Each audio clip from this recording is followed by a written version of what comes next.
सभी ग्रामवासियों को, सभी मोहल्ले वालों से मेरा विनम्र निवेदन है, भैया जागकर सोते रहना, क्योंकि हमारे गांव में ड्रोन कैमरे वाले चोर आ गए हैं। ये चोर गला काट रहे भैया, गला, ना तो बच्चों को बख्शीश कर रहे। कभी सोचा है कि आपकी छत पर मंडराता कोई परिंदा असल में परिंदा नहीं, बल्कि किसी अजनबी का खतरनाक हथियार हो सकता है?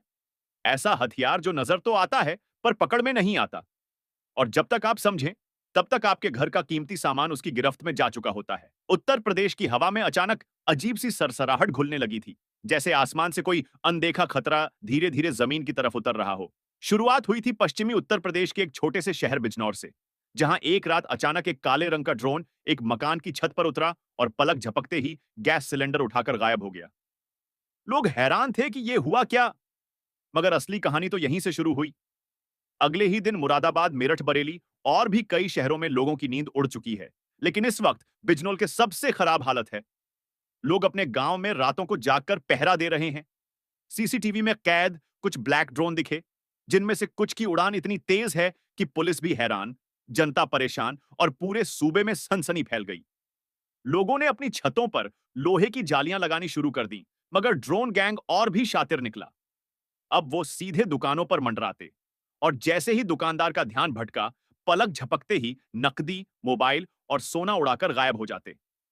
लखनऊ के गोमती नगर की एक शादी में तो ड्रोन ने शगुन के मिठाई ही उड़ाकर ले गया। सीसीटीवी में ड्रोन तो दिखा, मगर ऑपरेटर का कोई सुराग नहीं मिला। पुलिस ने एसटीएफ, एटीएस और साइबर सेल की टीमें गठित की, और जब इन्वेस्टिगेशन आगे बढ़ी तो जो डाटा सामने आया वो होश उड़ा देने वाला था। पता चला कि ड्रोन को हाई फाई प्रोग्रामेबल सॉफ्टवेयर से ऑपरेट किया जा रहा था, जो थाईलैंड और नेपाल के आईपी एड्रेस से लिंक थे। ये ड्रोन चीनी टेक्नोलॉजी से मॉडिफाई किए गए थे, stealth mode, thermal camera blocker और एंटी रेडार कोटिंग के साथ।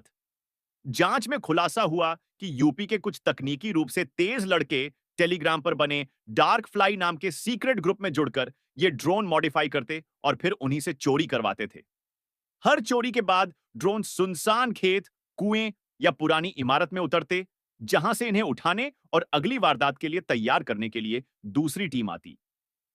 मीडिया ने इस गिरोह को नाम दिया ड्रोन डकैती गैंग, और टीवी चैनलों पर पूरे दिन इसी की चर्चा होने लगी। लेकिन कहानी ने असली मोड़ तब लिया जब प्रयागराज के एक गांव में एक युवक के हाथ एक घायल ड्रोन लग गया। ड्रोन खोलकर देखा तो उसमें से एक छोटी सी चिप मिली, जिसमें 9 जिलों के बैंक ब्रांचों की जीपीएस लोकेशन, 2 हाई प्रोफाइल नेताओं के घर का नक्शा और कुछ स्कूलों के मैप सेव थे। यह देखकर सरकार भी हिल गई। मुख्यमंत्री ने तुरंत इमरजेंसी मीटिंग बुलाई और एनआईए को केस सौंपा गया। जांच में पता चला कि यह ड्रोन नेपाल बॉर्डर से भारत में स्कूल की किताबों और एनजीओ पैकेट्स के अंदर छिपाकर लाए जाते थे। यूपी के एक गांव में एक पुरानी कपड़ा मिल के नीचे बने सीक्रेट गैरेज में इन्हें अपग्रेड किया जाता था, और वहीं से इन्हें उड़ाने के लिए रिमोट बेस था। ड्रोन ऑपरेटर बच्चों की तरह गेमिंग कंट्रोलर, PS5 या एक्सबॉक्स से इन्हें चलाते, ताकि किसी को शक न हो। लेकिन अब जनता भी सतर्क हो चुकी थी। कुछ गांवों में लोगों ने जाल फेंककर ड्रोन पकड़ लिए, तो कहीं पत्थर मारकर गिरा दिए। सोशल मीडिया पर ड्रोन चोर पकड़ो ट्रेंड करने लगा। लोग छतों पर मिर्ची का धुआं करने लगे, जिससे ड्रोन के सेंसर फेल हो जाएं। मगर गिरोह ने भी अपना लेवल बढ़ा दिया।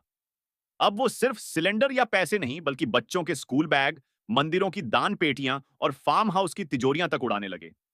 एनआईए की रिपोर्ट ने साफ किया कि ये कोई लोकल चोर गैंग नहीं, बल्कि पाकिस्तान, बांग्लादेश और दुबई से ऑपरेट हो रहा इंटरनेशनल नेटवर्क था। इनके एजेंट भारत में छोटे मोबाइल रिपेयर दुकानदार, आईटीआई के छात्र और बेरोजगार ग्रेजुएट्स थे। यूपी सरकार ने फॉरेन एंटी ड्रोन स्क्वाड का गठन किया।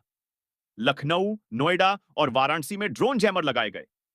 लेकिन गिरोह ने एक और खतरनाक वार किया।